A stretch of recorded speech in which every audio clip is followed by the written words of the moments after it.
Hey, it's Alan, and I just wanted to let you know that you can now listen to the ongoing history of new music early and ad-free on Amazon Music, included with Prime. You've probably noticed that time has a way of getting away from us, especially at the speed at which news cycles travel. With a fire hose of information coming at us from traditional media, online sources, social media, and just life in general, it's really easy to forget where we've been and what we've done. The speed of 21st century life has either created our ultra-short attention spans or just exacerbated what was already there. Me? Sometimes I feel like I have a memory of a goldfish. Someone will mention something to me that happened, and I'll go, yeah, that happened a couple of years ago, right? And they'll say, no, that was 21 years ago. It's been so long since the 90s, for example, that music of that era is number one for nostalgia, eclipsing the public's fascination with the 80s, the 70s, and the 60s. People who weren't alive in the 90s have latched onto that music in a very fierce way. Maybe that's why, to older folk, the rock from that time still seems fresh and top of mind. Because to a substantial number of young music fans, it's fresh and top of mind for them. I find it really fascinating when a young generation embraces music from an older generation as their own. But time is an arrow that only points one way. We don't know where we're going, but we do know where we've been. And that's where history comes in. Remembering and analyzing the past helps us understand where we are today and where we might possibly end up tomorrow. And that's the point of this series of ongoing history programs. What has happened with music in the last 25 years? And can we use any of this history to predict the future? This is Chapter 4 of the 100 Greatest Moments in Rock of the Millennium so far. This is the Ongoing History of New Music podcast with Alan Cross. Hello again, I'm Alan Cross, and we're here to continue an examination of the 100 most important moments, events, developments, advancements, and people that we've seen, heard, and otherwise encountered so far this century. Once again, this is a very arbitrary list put together by me through the lens of my experiences and the last quarter century of doing this radio program, amongst other things like posting online and just basically thinking about the world of rock 24/7. If you were to put together your own list, you might come up with something different, which is totally fine, of course. Everyone has their own experiences and perspectives and opinions. But at the very least, I'm hoping my list will be a thought starter for everyone. On Chapter 4, we will go through another 10 items, events 70 to 61. And we'll start with something particular to the Canadian music experience, and that's the establishment of the Polaris Music Prize. I've never been a fan of awards programs simply because they're really not about musical excellence. They exist for two reasons. Number one, they provide a saleable primetime network TV show. And number two, they are designed to squeeze out the last bit of juice from last year's big releases before everybody dives headlong into the following year. This results in a lot of arm twisting and lobbying on behalf of labels and managers and stars to get their artists nominated for something. They all want that sales and PR bump for whatever it's worth. But there are awards programs that are generally immune to that. There's the Polar Music Prize in Scandinavia. There's the Mercury Prize in the UK. And since 2006, we've had the Polaris Music Prize in Canada. The goal of each of these music prizes is to determine the best album of the year without any regard to genre or commercial success. In other words, it's supposed to be all about the music and nothing more. A true meritocracy. It's a pretty noble artistic effort. In the case of Polaris, a jury of music professionals, people outside the label system, from across the country nominate albums for consideration. In the summer, those couple hundred releases get voted on, reducing everything to a long list of 40. Another round of voting brings everything down to the short list of 10. And then, in September, a sequestered jury determines the overall winner. The artist behind the winning album now gets $50,000, while everyone else on the short list gets $3,000. Because art is so subjective, there's always controversy and always discussion, but that is the point. Polaris sucks people in, encouraging them to listen to records they don't know about or would have otherwise ignored. That's a good thing, right? So item number 70 on my list is the establishment of the Polaris Music Prize in 2006. And in that year, There was plenty of controversy when the winning album was He Poos Clouds. Yeah, great title. By Final Fantasy, the vehicle for one-time Arcade Fire violinist Owen Pallett, which won out over records by Broken Social Scene, The New Pornographers, and Metric. Has it aged as well as some of the other nominated albums? Again, art is subjective. At this point, it really is just all about what you think. But hey, all the boys I have ever loved have been digital. I've been a guest on a screen or in a book, moving with my thumbs. The establishment of the Polaris Music Prize, number 70 on my list of the top 100 moments of the 2000s so far. Number 69 was a watershed moment for the recorded music industry. Ever since Thomas Edison started selling music on his cylinders and Emil Berliner's rotating discs took off about 125 years ago, people obtained music for their collections by buying physical objects: cylinders, 78s, LPs, 45s, reel-to-reel tapes, 8-tracks, cassettes, CDs, mini discs, and so on. Billions upon billions of dollars were made selling the public pieces of plastic. But then the internet came along and started disrupting that model in about 2000, first with illegal file sharing, then with iTunes, and then with the rise of streaming. Sales of physical product cratered as people began to adopt streaming, a convenient, extremely low-cost, and completely legal online way of consuming music. In 2016, there was a tipping point. For the first time, streaming generated more money for the American recorded music business than all other forms of music distribution put together. As of 2023, streaming music accounts for 67% of the industry's total revenue. CDs still sell, but in ever-shrinking numbers. And against all odds, vinyl has come back, adding its nice fat margins to the bottom line. But we're never, ever going back to the way things were before 2016. If we go back to that year, we'll see that one of the top streaming artists of 2016 was these guys, thanks to their Blurry Face album. Wish we could turn back time to the good old days when the mama sang us to sleep, but now we're stressed out. Wish we could turn back time. 21 Pilots and Stressed Out, one of the songs that contributed to streaming taking over physical media as the biggest revenue generator for the recorded music industry. That happened in 2016. And that's number 69 on this list of the biggest rock moments of the millennium so far. As modern and as sci-fi as streaming is, number 68 is a throwback to an earlier time, and it's also from 2016. A fascinating phenomenon of the last 25 years has been the resurgence of interest in heritage acts or legacy bands. These are artists who began their careers in the 80s, the 70s, and even the 60s, who once again began to tour in front of very, very large audiences. The hope I die before I get old mentality is long dead. Fans want to see these classic artists while they still can, and they're willing to pay for the privilege. The best example might be Desert Trip, the so-called Coachella for old people in 2016. Over 2 weekends that October, a couple 100,000 people paid as much as $1,500 a pop to see the Rolling Stones, Neil Young, Paul McCartney, Roger Waters, Bob Dylan, and The Who. The event brought in $160 million, which was nearly double that of that year's Coachella, which was held in exactly the same place. There's another reason for the interest in these older acts. The recorded music industry has done a terrible job of creating the same number of arena and stadium-filling acts they once did. Promoters like Live Nation and AEG have had to turn to these older acts who appeal largely to older audiences, who have more disposable income, and who are more than willing to relive their youth one more time. These arenas and amphitheaters and stadiums need to be filled. And at the moment, the easiest way to do that is to bring back some old names by offering them boatloads of money that offset their declining album sales. Look, nostalgia sells. And for the foreseeable future, at least until most of these acts die off, the get the band back together to help fill an arena attitude is going to continue.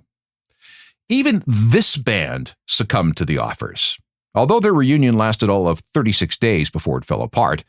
The first show, July 9th, 2022 in Troy, Wisconsin.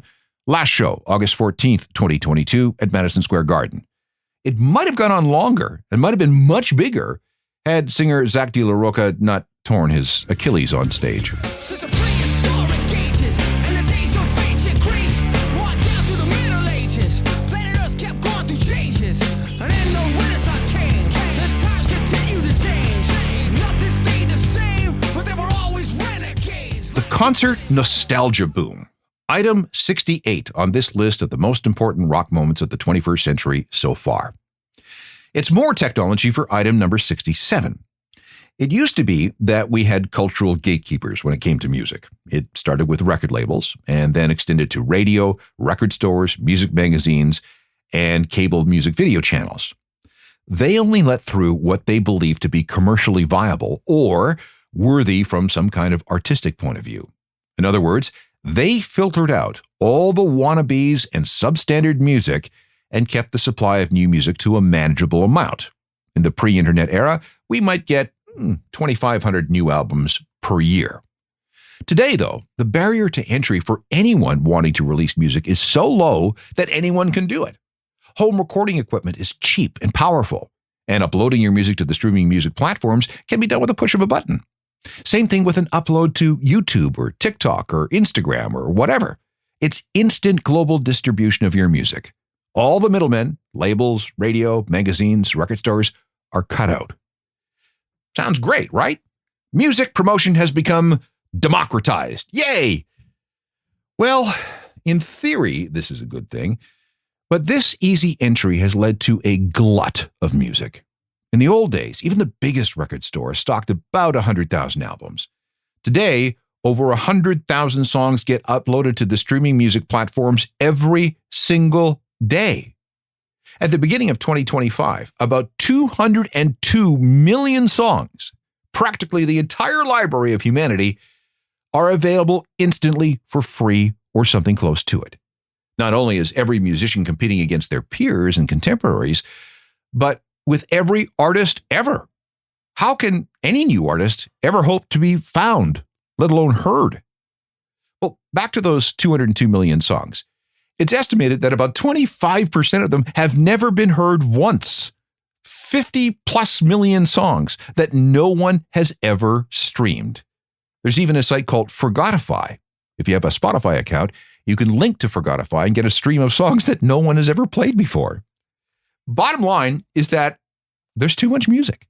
Compared to the pre-internet era, the music consumption experience is infinitely larger, but also infinitely diluted and infinitely cheaper. So what's the solution? Do we even need a solution? Or is this just the way of the future? I have no idea. But we're definitely never going back to the way things used to be. Walk the Earth is completely happy with this arrangement. Remember Walk the Earth and their big break after they posted a YouTube video of 5 members playing this song on guitar? 21 million views later.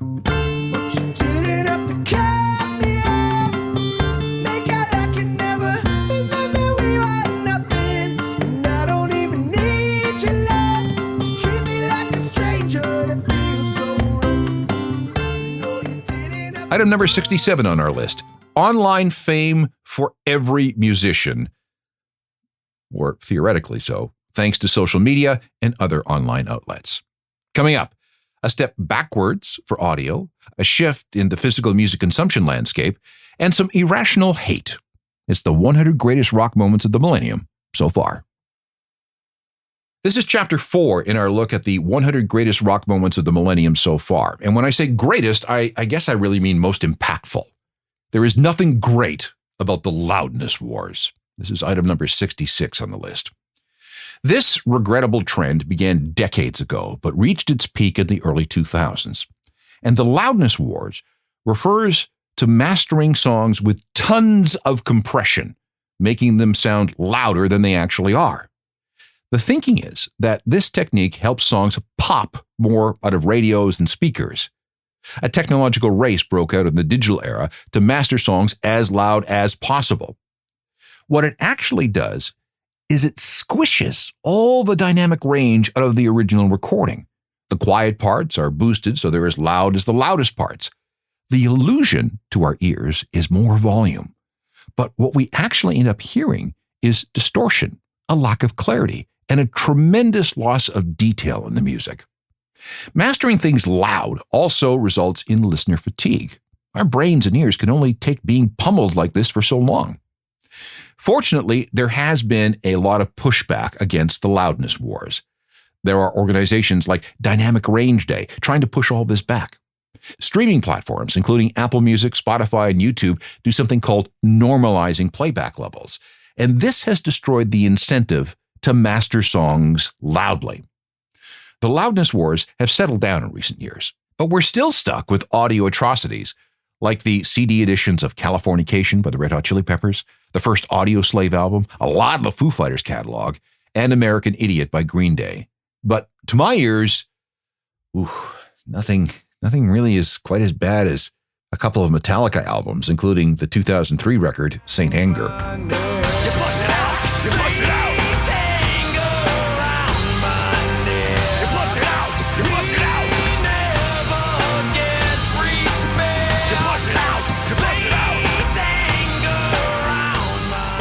Okay, that's enough. We'll, yeah. And that snare sound, really? Anyway, number 66 on this list of the greatest, and in this case, the not-so-great moments in rock in the 21st century so far. Number 65 is the death of big chain record stores. This really was a mass extinction event as people moved away from physical media over to online access for music. If we go back to 2000, there were all kinds of big chains, some stretching around the world with big standalone stores and mall locations. And now, they're practically all gone. Tower Records closed every single store except one or two in Japan in 2006. There was the Musicland Group featuring brands like Suncoast and Sam Goody, bankrupt 2006. Sam the Record Man, defunct except for one store by 2007. Virgin Megastores were no longer mega or anything by 2009. Music World, Warehouse, Blockbuster Music, Camelot, Coconuts, Peaches, and a whole bunch more. Record sections also started disappearing from Best Buy and pretty much every department store.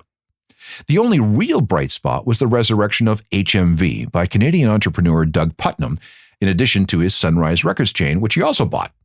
And we also might want to throw in Rough Trade Records here too.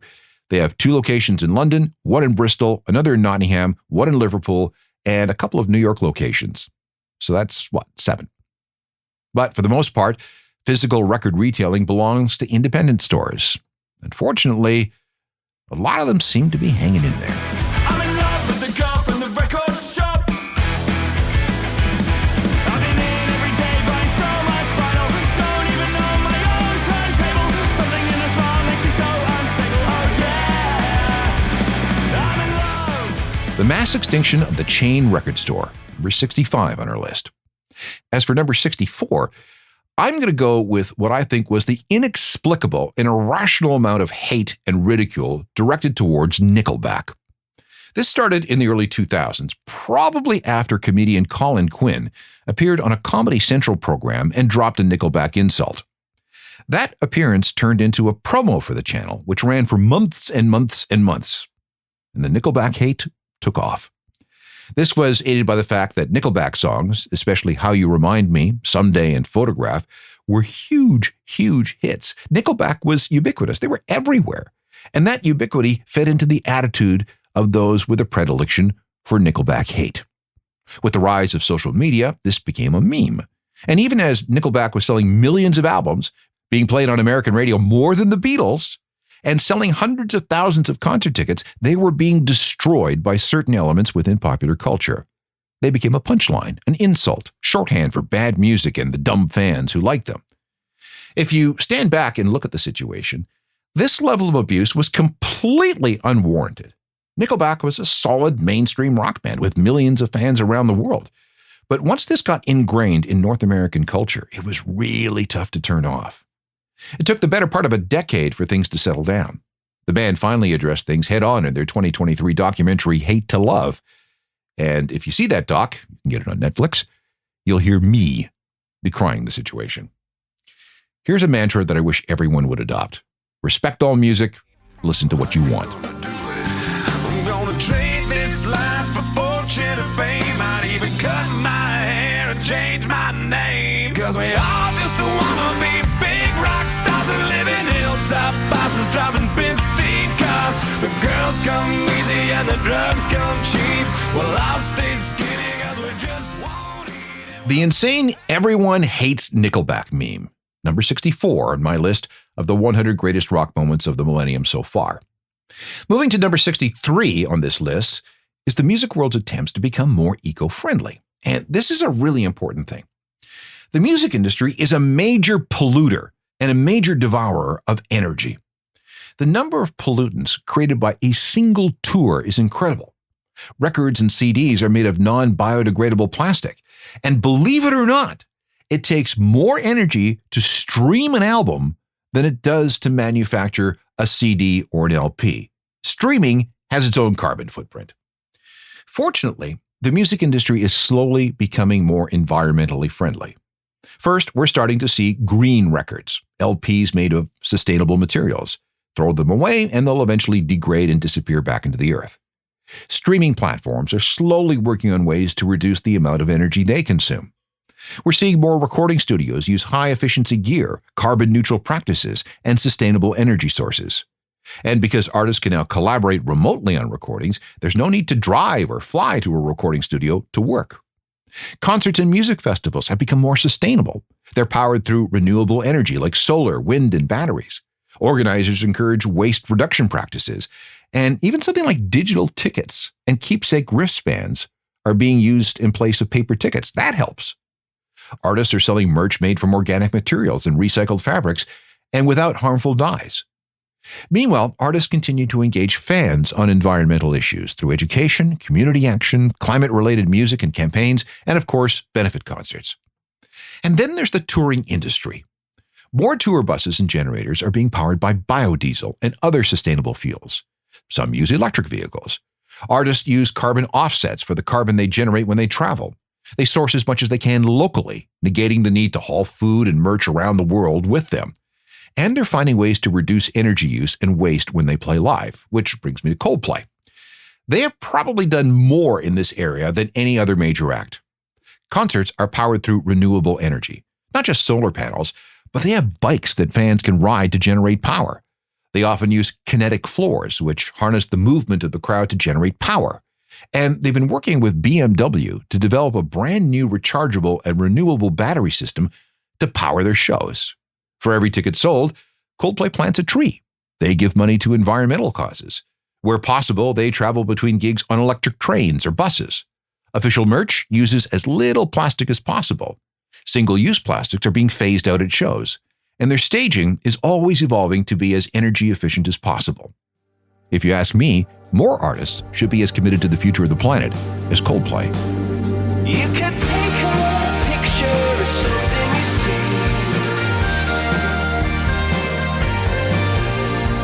In the future, where will I be? You could climb a ladder up to the sun. The environmental reckoning experienced by the music industry, number 63 on this list. Two more to go on this show. One has to do with another reckoning, and the other has to do with a change in the complexion of a couple of major music festivals. This is chapter 4 of the 100 greatest moments, events, people, things, whatever, in rock so far this millennium. And for number 62 is the evolution of two major music festivals away from their rock roots. When Lollapalooza was first conceived in 1990, it was a full-blown touring festival of weirdos, featuring the best in left-of-center and alternative bands. It became an essential part of 90s music culture, and it rocked. Chili Peppers, Soundgarden, Rage Against the Machine, Pearl Jam, Tool, Green Day, Metallica, Hole, Smashing Pumpkins, Beastie Boys, Sonic Youth, Ramones, Beck, and dozens more. The concept ran out of steam at the end of the 90s, but was later reborn as a single weekend event in Chicago, which is where we are now. But the original alt-rock component is long gone. Lollapalooza still signs up a few rock bands each year, but it's mostly a pop and hip-hop thing now. We can say the same thing about Coachella. When it began in the desert in 1999, its focus was on Lollapalooza-type bands. Tool, Rage, Jane's Addiction, Oasis, Chili Peppers, The Cure, Radiohead, Nine Inch Nails, Depeche Mode, Coldplay, Killers, and so on. But that all changed starting in about 2008. When things started swinging over to pop and hip-hop. Why? Same reason as Lollapalooza. The culture had shifted. in America anyway. And pop and hip-hop are now driving things. If you need to sell 100,000 or more tickets, you got to book a lineup that appeals to people of festival-going age. And since 2008, that cohort would rather have pop and hip-hop than rock and alt-rock. Now, of course, both festivals still have their token rock appearances, but things are far, far different than what they were at the beginning of the century. Will things tip back the other way? Nobody knows. I mean, music is always driven by youth, and you have to fish where the fish are. And if young people do manage to get back into rock the way they were in, say, 1992, you bet. If not, well, these guys were one of the headliners for Coachella in 2010, along with Gorillaz and Jay-Z.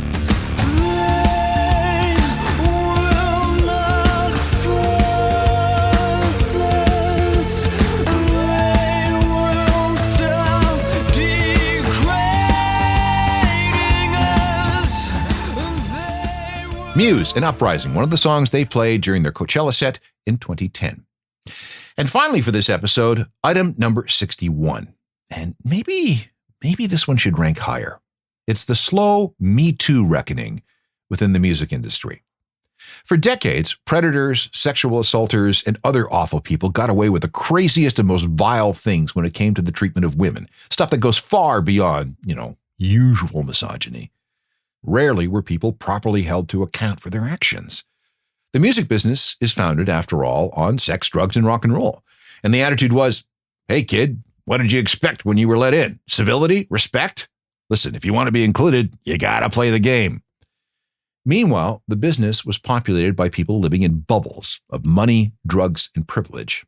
No one ever told them no. The rules didn't apply to rock stars, and there were always fixers who knew how to make problems go away. That slowly began to change in about 2006 when the Me Too movement took root on MySpace. Women were free to tell their stories and to call out their abusers. The concept spread across other social media platforms and then into the culture at large. And attitudes finally began to change. Victims spoke out. Abusers were exposed. Some were punished in the legal system. Others saw themselves canceled and their careers snuffed out. Meanwhile, more attention was paid to the challenges of female performers and the various egregious gender balances within the industry. More attention has been placed on creating safe spaces. Smartphones also helped. The chances of someone behaving badly or illegally go way down when there's the possibility that they may end up on video and called out on social media. Now, there's still an awful long way to go. After all, this is behavior that's been ingrained in the music industry since the very beginning. But compared to where things were in the 90s and before, we're probably better off. But it's a long, difficult work in progress. Let me play you this. It's Halsey reciting a poem from a women's march in New York City in March 2018. It's 2009, and I'm 14, and I'm crying. Not really sure where I am, but I'm holding the hand of my best friend Sam in the waiting room of a Planned Parenthood. The air is sterile and clean, and the walls are that not gray, but green, and the lights are so bright they could burn a hole through the seam of my jeans, and my phone is buzzing in the pocket. My mom is asking me if I remembered my keys, 'cause she's closing the door and she needs to lock it. But I can't tell my mom where I've gone. I can't tell anyone at all. You see, my best friend Sam was raped by a man that we knew because he worked in the after-school program. And he held her down with her textbooks beside her, and he covered her mouth, and then he inside her. So now I'm with Sam at the place with a plan, waiting for the results of a medical exam, and she's praying she doesn't need an abortion. She couldn't afford it, and her parents would, totally kill her. It's 2002, and my family just moved, and the only people I know are my mom's friend Sue and her son. He's got a case of Matchbox cars, and he says that he'll teach me to play the guitar if I just keep quiet. And the stairwell beside apartment 1245 will haunt me in my sleep for as long as I am alive. And I'm too young to know why it aches in my thighs, but I must lie. I must lie. It's 2012 and I'm dating a guy and I sleep in his bed and I just learned how to drive. And he's older than me and he drinks whiskey neat and he's paying for everything. This adult thing, it's not cheap. We've been fighting a lot, almost 10 times a week, and he wants to have sex, and I just want to sleep, but he says I can't say no to him. This much I owe to him. He buys my dinners, so I have to buy him. He's taken to forcing me down on my knees, and I'm confused because he's hurting me while he says please. And he's only a man, and these things he just needs. He's my boyfriend. So why am I filled with unease? It's 2017, and I live like a queen, and I followed damn near every one of my dreams. I'm invincible, and I'm so naive. I believe I'm protected because I live on a screen. Nobody would dare act that way around me. I've earned my protection, eternally clean. Until a man that I trust gets his hands in my pants. But I don't want none of that. I just wanted to dance, and I wake up the next morning like I'm in a trance and there's blood. Is that my blood? Oh, hold on a minute. You see, I've worked every day since I was 18. I've toured everywhere from Japan to Mar-a-Lago. I even went on stage that night in Chicago when I was having a miscarriage. I mean, I pied the piper. I put on a diaper and sang out my spleen to a room full of teens. What do you mean this happened to me? You can't put your hands on me. You don't know what my body has been through. I'm supposed to be safe now. I earned it. It's 2018, and I've realized that nobody is safe long as she is alive. And every friend that I know has a story like mine. And the world tells me we should take it as a compliment. But then heroes like Ashley and Simone and Gabby, Michaela and Gaga, Rosario, Allie, remind me this is the beginning, it is not the finale, and that's why we're here, and that's why we rally. It's Olympians and a medical resident, and not one word from the man who is president. It's about closed doors and secrets and legs and stilettos from the Hollywood Hills to the projects and ghettos. When babies are ripped from the arms of teen mothers and child brides cry globally under the covers who don't have a voice on the magazine covers. They tell us take cover. But we are not free until all of us are free. So love your neighbor. Please treat her kindly. Ask her story and then shut up and listen. Black, Asian, poor, wealthy, trans, cis, Muslim, Christian, listen, and then yell at the top of your lungs. Be a voice for all those who have prisoner tongues, for the people who had to grow up way too young. There is work to be done. There are songs to be sung. Lord knows there's a war to be won. Thank you. The long overdue Me Too reckoning within the music industry. Number 61 on this list of the 100 greatest rock moments of the millennium so far. Here is a summary of the things we covered on Chapter 4 of our look at the 100 greatest rock moments of the millennium so far. Number 70, establishment of the Polaris Music Prize. Streaming takes over as the revenue leader in the music industry at number 69. 68 is the second life of legacy and heritage bands as nostalgia becomes big business. Then we move to how the barrier to entry to the music industry has fallen so low that everyone can get their music out there, for better or worse. That was number 67. The awful loudness wars was at number 66, followed by the demise of the big chain record stores at 65. We talked about the crazy Nickelback hate at 64, the slow move of the music industry towards more eco-friendly practices at 63, the de-rockification of Lollapalooza and Coachella at 62, and the rise of the Me Too movement within the music industry at 61. That's all pretty serious stuff. For Chapter 5 of the series, we'll go into the studio for one of the biggest game-changing outboard effects that we've ever seen. We'll look at the rise of podcasting, the closing of a legendary beloved venue, and a happy accident at a sound check that changed sports forever. If you missed the first 3 chapters of this series, they're all available as free podcasts. Download them wherever you'd like. Meanwhile, you might be also interested in my other podcast, Uncharted, Crime and Mayhem in the Music Industry. If it has to do with true crime set in the world of music, I cover it. More information can always be found at my website, ajournalofmusicalthings.com. It comes with a free daily newsletter. We can meet up on any of the social media platforms, and if you have any comments or questions, drop me a line through alan@alancross.ca. See you next time for Part 5 of the 100 greatest rock moments of the millennium so far. Technical productions by Rob Johnston. I'm Alan Cross.